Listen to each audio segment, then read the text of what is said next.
안녕하세요. 결혼한 지 1년 만에 이혼하게 된 30대 여성입니다. 아이는 없어요.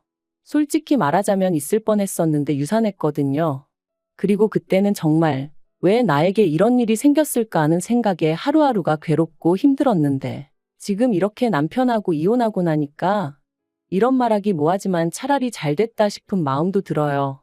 아이가 있었다면 이렇게 결정을 내리기가 쉽지 않았을 테니까요. 오만정이 다 떨어져서 이혼했기에 남편이라고 부르고 싶은 마음은 눈꼽만큼도 없지만 그래도 편의상 남편이라 칭하겠습니다. 남편하고는 지인의 소개로 만났고 궁합도 안 본다는 4살 차이였어요. 물론 그런 이유로 결혼을 결심한 건 아니고 매사 논리적이고 이성적인 남편의 성격이 좋았거든요. 여담이지만 남편을 만나기 한참 전에 잠깐 사귀던 사람이 있었는데 그 사람은 감정 기복이 어찌나 심하던지 그 장단에 맞춰주다간 스트레스로 제가 어떻게 될 것 같더라니까요. 아무튼 그래서 그때 결심했었어요. 침착하고 차분한 사람을 만나겠다고 말이죠. 그리고 남편은 그런 면에 있어서는 제가 기다리던 사람이었습니다. 사람이 감정에 휩쓸리기보다는 객관적으로 상황을 판단했거든요. 덕분에 가끔은 서운한 순간도 있었지만 저희는 2년을 연애하고 바로 결혼했는데 연애하는 동안 남편이 저보다 연상이었음에도 불구하고 매번 더치페이를 했어요. 남편이 콕 집어 저더러 돈 내라고 한 건 아니었는데 매번 주변 사람들 이야기를 하면서 자기 친구의 애인은 개념이 있네 없네 해대니까 저도 모르게 자연스레 제 몫은 제가 부담하게 되더라고요. 그리고 저는 솔직히 그런 제 자신이 쿨하고 멋지다고 생각했어요. 남편 말대로 저도 남편하고 똑같이 직장 생활하는데 당연한 거라고 생각했죠. 하지만 돌이켜 생각해보면 마음 한켠으로는 공주 대접 받는 친구들이 부러웠던 것도 같아요. 특히나 생일이나 크리스마스처럼 특별한 날에도 남편의 계산은 늘 정확했거든요. 제가 10만 원짜리 선물을 했으면 자기도 저에게 10만 원짜리를 주는 식으로요. 그러니 뭐 어디 가서 자랑하자고 하는 연애는 아니었지만 그래도 뭐랄까 좀 섭섭할 때가 있긴 했어요. 남편 말로는 35이 넘어가니 어머님 아버님께서 하루라도 빨리 결혼하라 성하라 하셨고 그런 이야기가 몇 번 반복되다 보니 어느샌가 자연스레 결혼 이야기가 오가게 되었습니다. 사실 연애하는 내내 주도권이 남편에게 있었던 것 같아요. 남편이 저보다 나이도 많았고 지금 생각해보면 개소리가 대부분인데 아무튼 그때는 그런 생각은 못하고 그저 좋은 게 좋은 거라며 남편 의견을 많이 따라줬거든요. 그리고 결혼 이야기가 나오면서 남편이 그러더라고요. 요새는 다들 반반 결혼하더라면서 그게 자기가 봐도 서로에게 공평한 것 같답니다. 성인 두 사람이 만나 가정을 이루는데 기여하는 바도 동일해야 서로 동등한 권리를 가질 수 있는 거 아니겠냐면서요. 마침 또 그 무렵 여성 인권에 관한 뉴스도 쏟아져 나올 때라서 그게 정말 그럴듯하게 들렸죠. 그래서 10원짜리 하나까지 반반 부담해서 결혼했습니다. 친정부모님이 아무리 요새 젊은 사람들이 손해보기 싫어한다지만 그래도 결혼하는데 어떻게 그렇게까지 따지냐며 혀를 차셨는데 정말이지 친정부모님 말씀이 틀린 거 하나 없었어요. 사랑해서 하는 결혼이라면서 10원짜리까지 따져가면서 결혼했다는 게 지금 생각해도 어이가 없네요. 하지만 어쨌든 그땐 바보천치 마냥 제 눈에 뭐가 똥이고 뭐가 된장인지 배는 게 없었어서 그렇게 남편과 부부의 연을 맺었습니다. 그리고 그때부터 각자 월급 관리해 가면서 생활비의 공과금은 각출해서 썼지요. 이때도 역시나 10원 단위까지 반반 나눠서 냈고요. 그런데 황당한 건 생각해보니까 그런 와중에도 집안일은 제가 더 많이 했어요. 특히나 부엌일 같은 경우 남편은 제가 여자고 아내이니 당연히 제가 하는 게 맞다고 여겼죠. 그런데 저 또한 그게 불공평하다 생각지 못하고 어째서인지 당연하게 받아들였어요. 남편은 늘 저더러 살림을 잘한다, 야무지다 이런 말로 저를 칭찬했고 그러면 왠지 인정을 받는 기분이었거든요. 바보 같았죠, 정말로. 제가 도대체 뭘 생각하면서 살았던 건지 모르겠네요. 그런데 그렇게 신혼생활을 이어가던 결혼한 지 8개월째 되던 때였습니다. 어째서인지 그 무렵 몸이 찌뿌둥하고 평소와 다른 게 느껴지더라고요. 그래서 별 생각 없이 감기 몸살약을 먹으려다가 문득 혹시나 하는 마음에 병원을 찾았는데 임신이었죠. 계획보다 빨리 찾아와준 아기 천사 때문에 놀라기도 했지만 이내 그 놀람은 기쁨으로 바뀌었고 바로 남편에게 연락을 했어요. 남편도 소식을 듣고는 정말 뛸 듯이 기뻐하더라고요. 하지만 임신 4개월 차가 돼가던 때 시부모님과 함께 점심 식사 자리를 갖게 되었는데 이런저런 이야기가 오가던 와중에 산후조리원 이야기가 나왔어요. 그래서 제가 주변에 다녀온 언니들하고 친구들에게 물어서 몇 군데 알아놨다 하니까 남편이 대뜸 비싸지 않냐면서 저더러 모아둔 돈은 있냐고 묻더라고요. 그리고 그 얘기를 듣는데 솔직히 순간 이게 무슨 소리지 싶었죠. 그래서 산후조리원비를 내가 내라는 거냐니까 산후조리원은 선택이지 필수가 아니잖아 그러더라고요. 지구상 모든 여자들이 출산하고 산후조리원에 가는 건 아닌데 한국 여자들만 유독 유난스럽다면서요. 그러면서 저더러 제 돈 내고 갔다 온다 하면 그건 뭐라 안 하겠는데 대신 다녀와서는 집안 청소도 2주 동안 제가 해야 된답니다. 제가 집을 비운 동안은 자기가 다 해야 한다면서 말해요.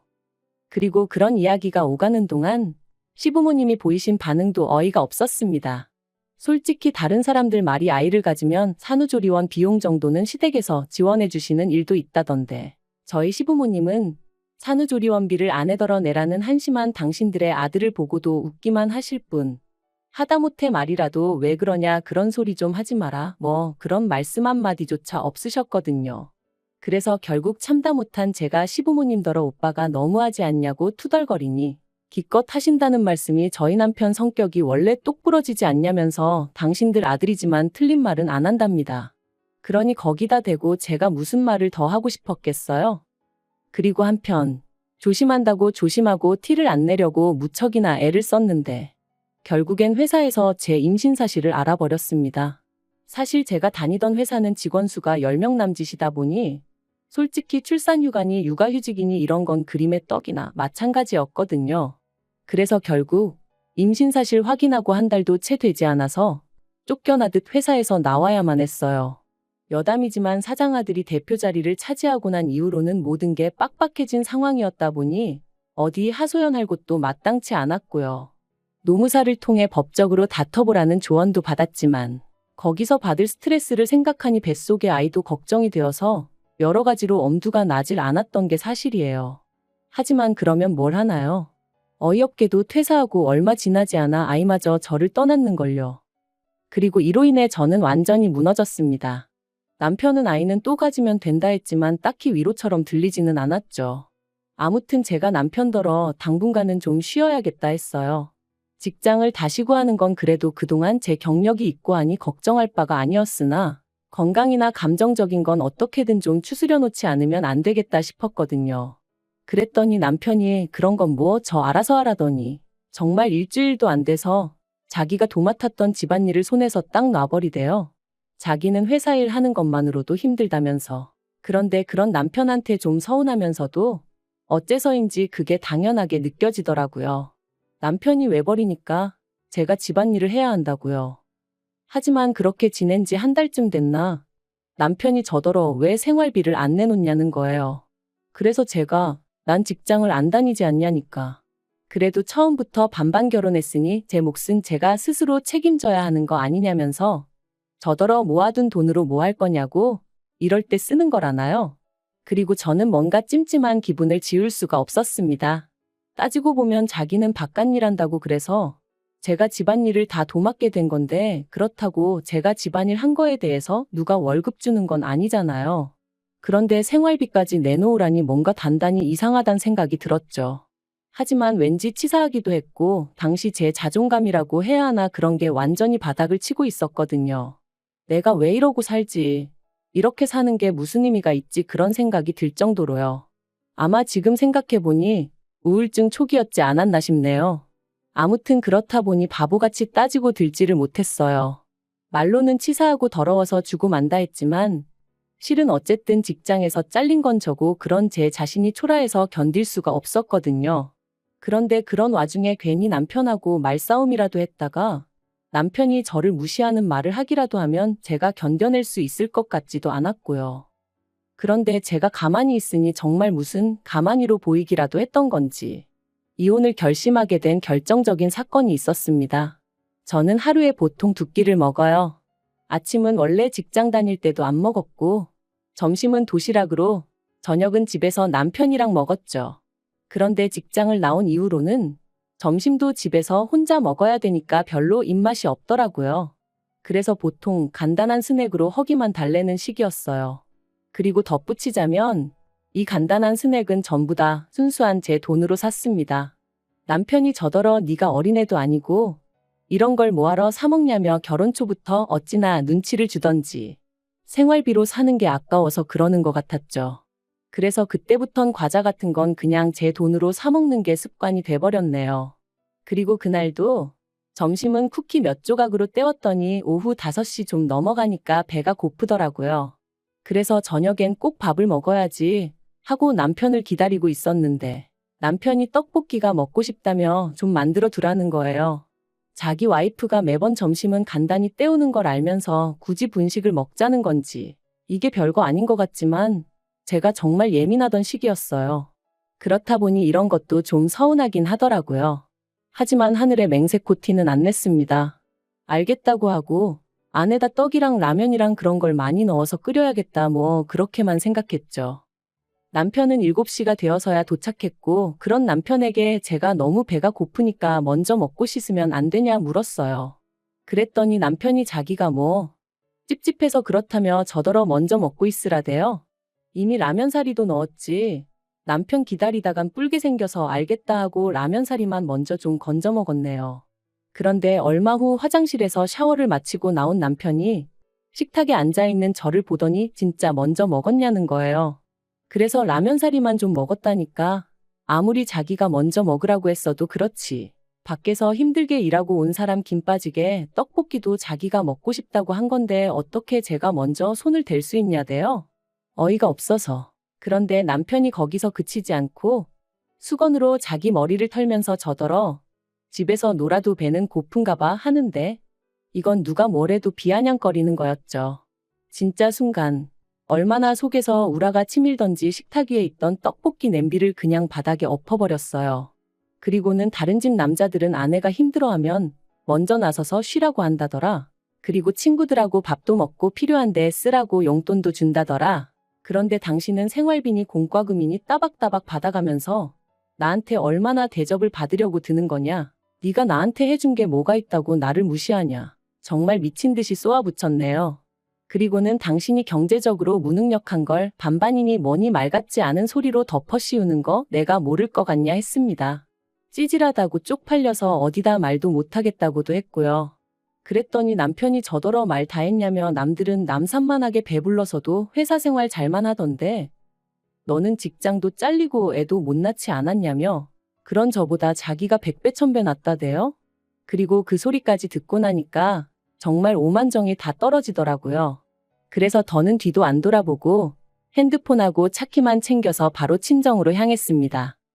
밤 9시가 다 돼서 시집간 딸이 연락도 없이 친정에 왔으니 친정 부모님이 얼마나 놀라셨겠어요. 저는 그런 친정 부모님 품에 안겨 그동안의 서름을 다 풀어냈고요. 그러자 친정 부모님 두 분 다 무슨 그런 자식이 있냐 하시며 가만두지 않겠다고 하시더라고요. 그리고 이튿날이었습니다. 아침부터 현관밖이 소란스러워 내다보니 남편이었어요.